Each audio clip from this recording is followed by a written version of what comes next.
بسم اللہ الرحمن الرحیم۔ کسی نے سوال پوچھا ہے سید ریحان زیب کوئٹہ۔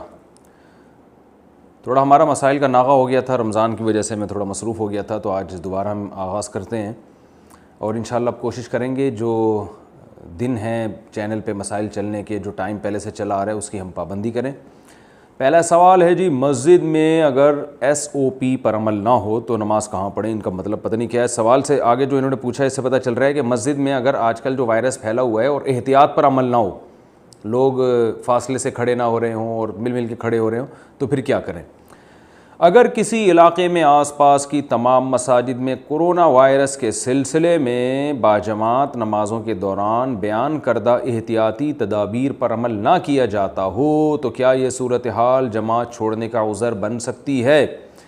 جناب سید ریحان صاحب، علماء کا جو مشترکہ اعلامیہ سامنے آیا ہے ڈاکٹروں سے مشورے کے بعد، بہت غور و خوض کے بعد، اس میں یہی سجیشن دی گئی ہے کہ احتیاطی تدابیر پر عمل کے ساتھ مسجد میں حاضری ہو۔ تو اگر کسی مسجد میں احتیاطی تدابیر پر عمل نہیں ہو رہا تو ہماری رائے یہی ہے کہ ایسی صورت میں گھر میں نماز پڑھنا مسجد میں نماز پڑھنے سے ان حالات میں افضل ہے، کیونکہ اس پہ کئی دفعہ ڈاکٹروں کی اور رپورٹ پیش کی جا چکی ہے کہ یہ وائرس جو ہے نا ایک آدمی سے کئی آدمیوں کو لگ رہا ہے۔ اب اس میں بار بار ایک ہی بات کو ریپیٹ کرنا بھی اچھا نہیں لگتا، تو کئی اس پہ کلپ ریکارڈ کروا چکا ہوں میں۔ کسی کو اس پر اعتماد ہے تو عمل کرے، نہیں تو جس مفتی کی بات پر اعتماد ہے وہی پھر اس کی بات پر عمل کرنا چاہیے۔ شوگر کے مریض کے لیے رمضان کے روزے کا حکم۔ فیصل قریشی شکارپور سے، اگر شوگر کا مریض رمضان کے روزے نہ رکھ سکے تو کیا وہ فدیہ دے سکتا ہے؟ ہاں واقعی، اگر شوگر کی وجہ سے نہیں رکھ پا رہا ہے تو پہلے تو اس پر لازم ہے کہ وہ سردیوں میں اگر رکھ سکتا ہے تو قضا سردیوں میں کرے۔ یاد رکھیں فدیہ اس پر ہوتا ہے جو ساری زندگی روزہ نہ رکھ سکے۔ اگر آپ سردیوں میں روزے رکھ سکتے ہیں، کنٹینیو نہیں رکھ سکتے، ایک روزہ چھوڑ کے ایک روزہ رکھا، اس طرح سے رکھ سکتے ہیں، تو روزے میں اصل یہی ہے کہ آپ کو قضا رکھنی پڑے گی، اور اگر قضا کی آپ میں طاقت ہی نہیں ہے، قضا بھی نہیں کر سکتے، پھر آپ فدیہ دے سکتے ہیں شوگر کے مریض، کیونکہ ایک دم شوگر ڈاؤن ہو جاتا ہے اور مسئلہ کھڑا، یعنی اس میں موت کا خطرہ ہوتا ہے، شوگر ڈاؤن ہو جاتی ہے۔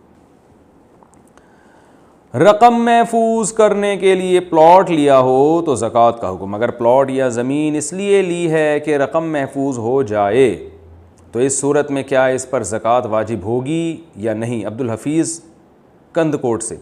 دیکھیں جو پلاٹ لیا جاتا ہے نا رقم کو محفوظ کرنے کے لیے، اس پلاٹ میں نیت یہ ہوتی ہے کہ جب ضرورت ہوگی پلاٹ بیچ دیں گے، تو وہ تجارتی پلاٹ ہی ہے، یعنی وہ ایسا پلاٹ ہے جو آپ نے بیچنے کے لیے خریدا ہے، تو اس لیے اس پر زکوٰۃ واجب ہے۔ اگر بیچنے کے لیے نہیں خریدا بلکہ آپ نے خریدا ہے کہ بھئی میرے پاس ایک انویسٹمنٹ ہوگی تو میں بعد میں جو ہے اس میں گھر بھی بنا لوں گا، اور خیال ہوا تو چلو میں کرائے پہ دے دوں گا، زرعی زمین ہے تو اگا لوں گا، اور پھر یہ بھی ایک آپشن تھا دماغ کے کسی کھانچے میں تھا کہ یار کسی کام نہیں آیا تو چلو بیچ دیں گے، تو اگر اس طرح کا ڈاؤٹ تھا تو پھر اس پہ زکوٰۃ واجب نہیں ہے۔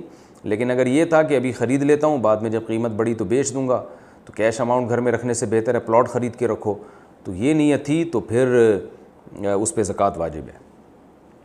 صدقہ فطر کی ادائیگی کا وقت کیا ہے؟ کیا صدقہ فطر رمضان سے پہلے یا رمضان کے پہلے عشرے میں دے سکتے ہیں؟ احمد نواز اٹک سے۔ جی ہاں، رمضان سے پہلے بھی دے سکتے ہیں، رمضان کے پہلے عشرے میں بھی دے سکتے ہیں۔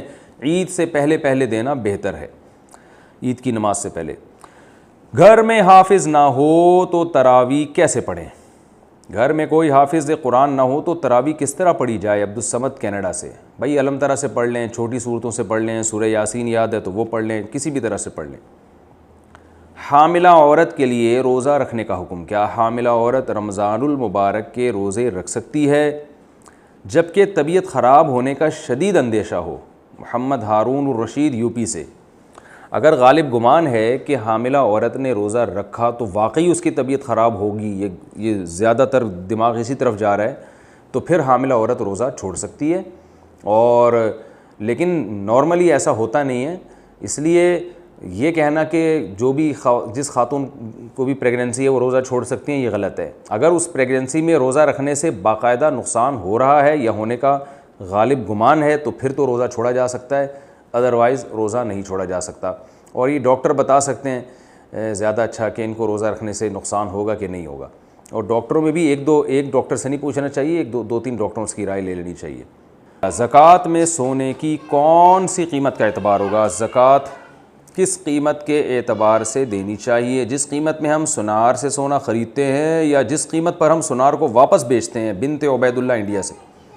زکوٰۃ کسی چیز کی جو ریسیل ویلیو ہے نا اس پر ہوتی ہے۔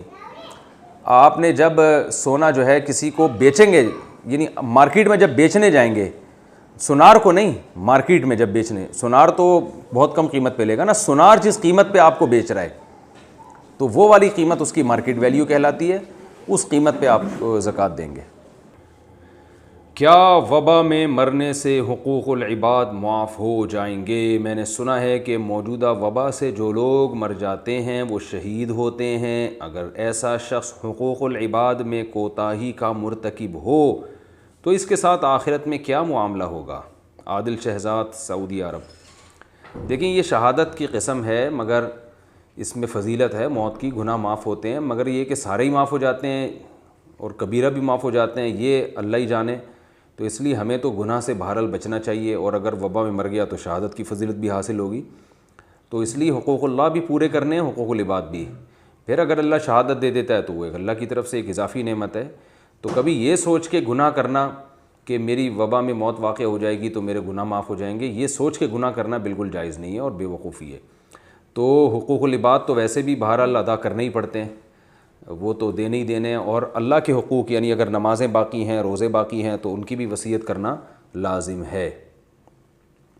دوسری شادی کے لیے بال کالے کر سکتے ہیں؟ اگر دوسری یا تیسری شادی کا ارادہ ہو تو کیا داڑھی کو کالا رنگ کر سکتے ہیں تاکہ رشتے آنے میں آسانی ہو؟ قاری عبد الرحمن، پھر بھی کوئی لفٹ نہیں کرائے گا۔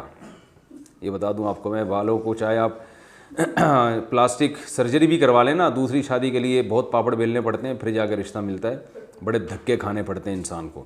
اور دوسری شادی کے لیے جتنے دھکے کھائیں گے نا، کرنے کے بعد جو دھکے کھائیں گے وہ اس سے ڈبل ہیں، تو جو رہے سہے بال ہیں وہ بھی سفید ہو جائیں گے۔ تو پھر بھی میں کہتا ہوں کرو یار، ہمت کرو، ہمارے معاشرے کی ضرورت ہے۔ باقی داڑھی کو کالا نہ کریں، آپ براؤن کر سکتے ہیں، کالا نہ کریں آپ، کالے کرنا جائز نہیں ہے۔ بعض فقہاء نے گنجائش دی ہے کہ بیوی اگر بہت زیادہ اصرار کرے اور اس کی خوشی ہو تو بعض فقہاء نے داڑھی کو کالا کرنے کی گنجائش دی، لیکن راجح قول یہی ہے کہ کالا نہیں کر سکتے 40 سال کے بعد، تو آپ براؤن کر سکتے ہیں، لیکن اتنے براؤن کے دیکھنے میں بالکل کالے نظر آئیں تو وہ بھی ٹھیک نہیں ہے۔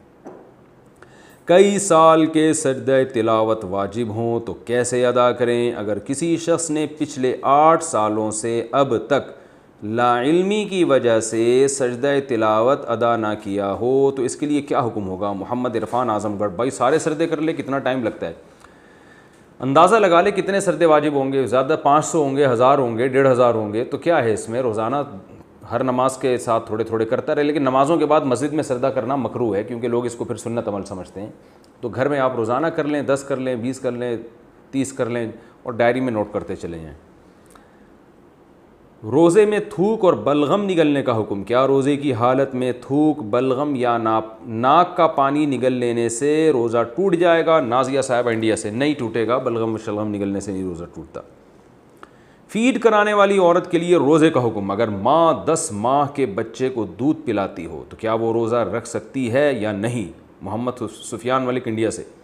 بھئی یہ تو اسی ماں سے پوچھا جائے گا رکھ سکتی ہے یا نہیں، اگر رکھ سکتی ہے تو رکھنا فرض ہے، نہیں رکھ سکتی تو رکھنا فرض نہیں ہے۔ اب وہ رکھ سکتی ہے کیسے؟ بھائی ماں کو چاہیے کہ جو خواتین بچوں کو فیڈ کراتی ہیں ان کو بھوک بہت زیادہ لگتی ہے کیونکہ انرجی ان کی جو یوٹیلائز ہوتی ہے بہت زیادہ، تو وہ غروب آفتاب سے لے کر صبح سحری تک نان اسٹاپ کھائیں، خوب کھائیں اور پھر بچے کو فیڈ کرائیں، تو یہ آسانی سے ہو سکتا ہے۔ فیڈ کرانا کوئی ایسا شرعی عذر نہیں ہے کہ فیڈ کرانے کی وجہ سے روزہ معاف ہو جاتا ہو، ایسا نہیں ہے۔ لیکن اگر کوئی خاتون کمزور ہیں، جب وہ فیڈ کراتی ہیں تو ان کو بہت زیادہ چکر آتے ہیں یا بچے کو دودھ نہیں ملتا، دودھ پورا نہیں ہوتا اس کا، یعنی انہوں نے مغرب سے صبح سحری تک نان اسٹاپ کھا کے بھی دیکھ لیا، پھر بھی وہ دن میں ان کو اتنا وہ ہو جاتی ہے کمزوری کہ روزہ رکھنے سے وہ بچے کا دودھ پورا نہیں ہوتا، یا یہ کہ خود ان کی طبیعت خراب ہونے لگتی ہے، تو واقعی اگر ایسا کوئی مسئلہ ہے تو پھر روزہ چھوڑنے کی گنجائش ہے، بعد میں قضا کر لیں۔ 1 ماہ بعد کا چیک زکوٰۃ میں شامل کیا جائے گا۔ اگر کسی شخص کو 1 مہینے بعد کا چیک ملا ہو لیکن اس کی زکوٰۃ کی تاریخ آج کی ہو تو وہ چیک کو زکوٰۃ میں شامل کریں گے یا نہیں؟ محمد الیاس ابو ظہبی سے۔ اگر اس نے کسی کو قرضہ دیا ہوا تھا اور قرضہ، تو پھر وہ جس نے قرضہ واپس کرنا ہے اس نے 1 مہینے بعد کا چیک دے دیا تو زکوٰۃ آپ پر واجب ہو جائے گی، کیونکہ وہ قرضہ تو آپ جب چاہیں وصول کر سکتے ہیں۔ وہ الگ بات ہے پھر آپ نے اپنی مرضی سے اس کو 1 مہینے بعد کا چیک دے دیا، یعنی چیک لے لیا آپ نے، تو بھی کیونکہ رقم بہرحال وہ آپ کی ہے، اس لیے زکوٰۃ آپ پر واجب ہوگی۔ کتنی رقم پر زکوٰۃ واجب ہے؟ ظاہر شاہ 4 صدہ سے پوچھتے ہیں آج کل کتنی رقم پاس ہو تو زکوٰۃ ادا کرنا فرض ہے؟ 52.5 تولہ چاندی کے برابر رقم ہو جو 40 سے 50 ہزار کے درمیان چلتی ہے، نیٹ پہ لکھ کے دیکھ لیں 52.5 تولہ چاندی کی آج کیا قیمت ہے، تو اتنی رقم پہ زکوٰۃ واجب ہو جاتی ہے۔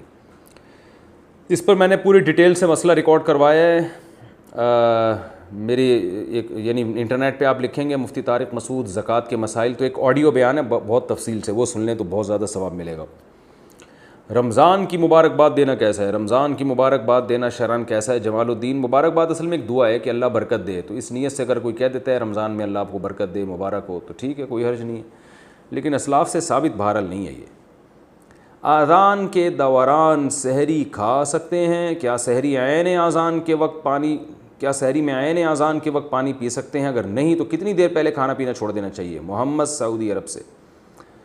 بھائی جان مسئلہ یہ ہے کہ صبح صادق کا جو وقت ہے نا وہ نقشوں میں دیکھیں، آج کل اپلیکیشن ڈاؤن لوڈ کر لیں آپ کہ جہاں آپ رہتے ہیں وہاں صبح صادق کا وقت کیا، اس نقشے سے پہلے آپ نے سحری بند کرنی ہے، اس نقشے میں جو ٹائم لکھا ہے۔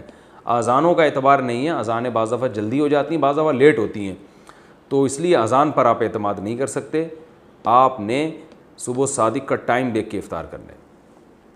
حیض کے دوران روزہ رکھنا کیسا ہے؟ اگر عورتیں حیض کے دوران روزہ رکھ سکتی ہیں یا نہیں؟ کیا حدیث میں آپ صلی اللہ علیہ وسلم نے اس سے منع کیا ہے؟ فرید اللہ خان، جی بالکل منع کیا ہے، اس پر امت کا اجماع ہے کہ عورت حالت حیض میں روزہ نہیں رکھ سکتی۔